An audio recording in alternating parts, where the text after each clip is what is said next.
मैं किसानों को इस बात की बधाई देता हूँ और शुभकामना भी करता हूँ कि एक नई फसल जो इस समय आती है और फसल पकनी शुरू हो गई है, कुछ जगह पर पक करके मंडी में आना भी शुरू हो गया है और उन सबको शुभकामना।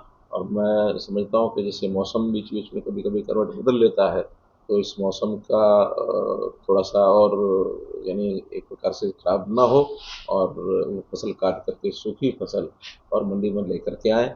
मंडियों में सब प्रकार की व्यवस्थाएं तैयार हैं, बना दी गई हैं, चाहे मंडी के अंदर एंट्री गेट पास है अथवा मंडी में खरीद है, उसके बाद तुलाई है, वहाँ से फिर आगे गोदामों भेजने का काम है।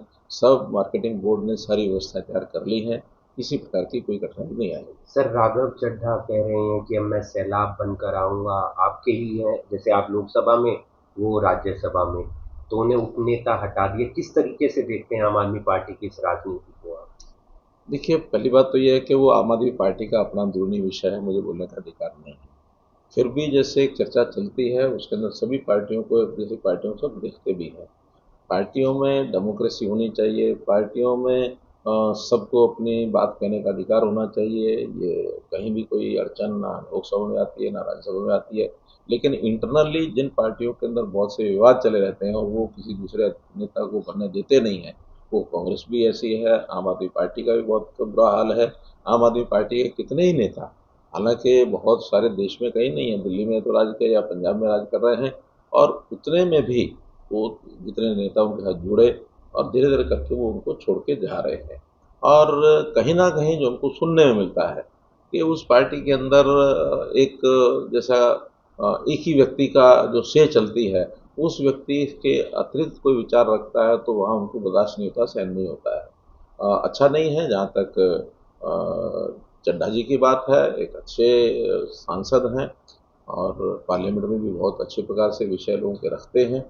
अब वो ठीक है कि विरोधी दल के नाते से एक विचार भिन्नता या विरोध करना वो सब पार्टियों का अपना एक अधिकार भी है, वो करना है, कोई दिक्कत नहीं है। हम उनकी सारी बातों का उत्तर भी सबका देते हैं, लेकिन उनके विवाद के कारण से आगे क्या होता है उनका अपना इंटरनल मामला है, उसके बारे में चंडीगढ़ में बीजेपी कार्यालय में जो ग्रेनेड ब्लास्ट हुआ है, आईएसआई कनेक्शन माना जा रहा है, तो इस पर आपका समझते हैं क्या हो रहा है? जहाँ तक उस ग्रेनेड के फटने की बात है, बहुत ही निंदनीय वो विषय है। फिर भी पुलिस जो है उसकी छानबीन कर रही है, उसके अंदर चंडीगढ़ पुलिस और पंजाब पुलिस मिल करके इस सारे विषय को कर रहे हैं। जहाँ तक मेरी जानकारी है, वहाँ के डीजीपी पंजाब ने जो यादव जी हैं उन्होंने इस बात का खुलासा किया है कि 5 लोग उसमें पकड़े जा चुके हैं और कुछ लोग और पकड़ने शेष हैं, और उनसे सब बातें जो उगलेंगे वो बताई जाएगी, तो सबका पता लगेगा कि किसकी किसके शय पर ये हो रहा है, क्यों ये कर रहे हैं, उसका उद्देश्य मकसद क्या था। लेकिन ये जो घटनाएं हैं ये पंजाब में होती रही हैं, वो तो हम ध्यान करते हैं, लेकिन चंडीगढ़ में ऐसी घटनाएं होना ये बहुत ही चिंता की बात है। चंडीगढ़ अपने आप में एक केंद्र शासित प्रदेश है, दोनों प्रदेशों की राजधानी भी है, तो चंडीगढ़ एक ऐसा शांतिप्रिय शहर है और मैं समझता हूँ ये घटनाएं वहाँ इसको कोई भी उचित नहीं ठहरा सकता। उनके खिलाफ कार्रवाई करने का काम जरूर पुलिस करेगी। पंजाब के आरटी एसोसिएशन हरियाणा के मुख्यमंत्री नैब सिंह सैनी से मिली है, उनकी कोई मांगे थी काफी लंबी। इनकी पंजाब आरती एसोसिएशन, हाँ, देखिए पंजाब के साथ हमारा संबंध है, बहुत पहले का है, और मैं हरियाणा के जो मुख्यमंत्री हैं नायब सिंह सैनी, उनको इस बात के लिए बधाई भी देता हूँ कि वो लगातार हरियाणा तो खैर रहते ही हैं, लेकिन साथ में पंजाब में भी स्थान स्थान पर जाकर के दौरे भी कर रहे हैं। और पंजाब के लोगों का विश्वास अब भारतीय जनता पार्टी की ओर बढ़ा है। वहाँ के किसान पिछले दिनों मेरे पास भी आए थे और कुछ उनकी समस्याएं थी वो बातचीत करके गए हैं, 2-3 डेलीगेशन मिल चुके हैं और जगह जगह के लोग हम तो निमंत्रण भी दे रहे हैं। लेकिन आगे जैसे धीरे धीरे चुनाव आएगा तो चुनाव में गतिविधियाँ और तेज़ होंगी।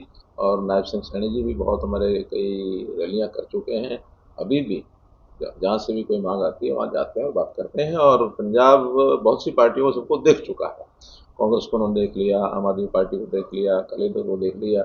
अब चर्चा एक ही है कि हम इस बार भारतीय जनता पार्टी को देखेंगे, क्योंकि देश में सबसे बड़ी पार्टी के नाते से सबसे ज़्यादा राज्यों में अगर आज कोई शासन किसी का है तो भारतीय जनता पार्टी का है।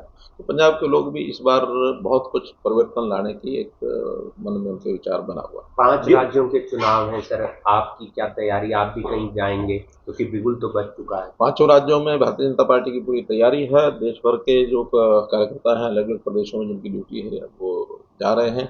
मुझे भी 12 तारीख को वहाँ जाना है कलकत्ता बंगाल में, और बंगाल में कुछ स्थानों पर कार्यक्रम होंगे, उनको करके मैं सर करनाल के लिए क्या कुछ नया ला रहे हैं?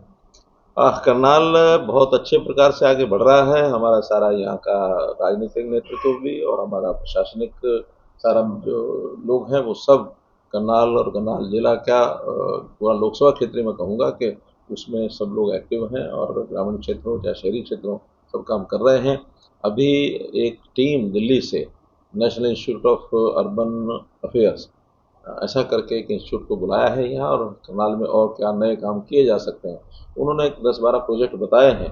उन प्रोजेक्ट्स पर एक बार फाइनल होने के बाद काम करेंगे, और करनाल एक अच्छा शहर वर्थ लिविंग जैसा है, पहले से भी है। ऐसा कहा जाता है कि अगर हरियाणा में कोई बढ़िया शहर, खास करके जिन लोगों को जो ऊहापोह से दूर रहना है, शहरी ऊहापोह से दिल्ली से दूर रहना है, ऐसे जो कंजेस्टेड शहर है उनसे दूर रहना है, तो उनके लिए हरियाणा में तो करनाल शहर माना जाता है या फिर पंचकुला शहर माना जाता है। तो इन शहरों का अपने आप में विकास पहले भी हो रहा है। फिर भी यहाँ जैसे नया बाईपास बन रहा है, नए जैसे नए सेक्टर बनाने की बात भी HSPP कर रहा है। यहाँ इंडस्ट्री के लोग भी अपने आप में आगे बढ़ने के लिए तैयार हैं। यहाँ की कुछ मार्केट्स में भी अदल बदल किया जा रहा है। यहाँ की क्लॉथ मार्केट जैसे मुझे बताया गया सेक्टर 37 में उनको एक नया स्थान वो ले रहे हैं, तो वहाँ निकलेंगे। जैसे फ्लाई ओवर जो है वो भी बन रहा रेलवे रोड के ऊपर। तो ऐसे जो सारे विषय शहर के नागरिक को एक अच्छा जीवन, सुखी जीवन व्यतीत करने के लिए ईज ऑफ लिविंग के नाते करनाल बढ़िया शहर है, और भी जितने प्रोजेक्ट आएंगे उनको सबको करें।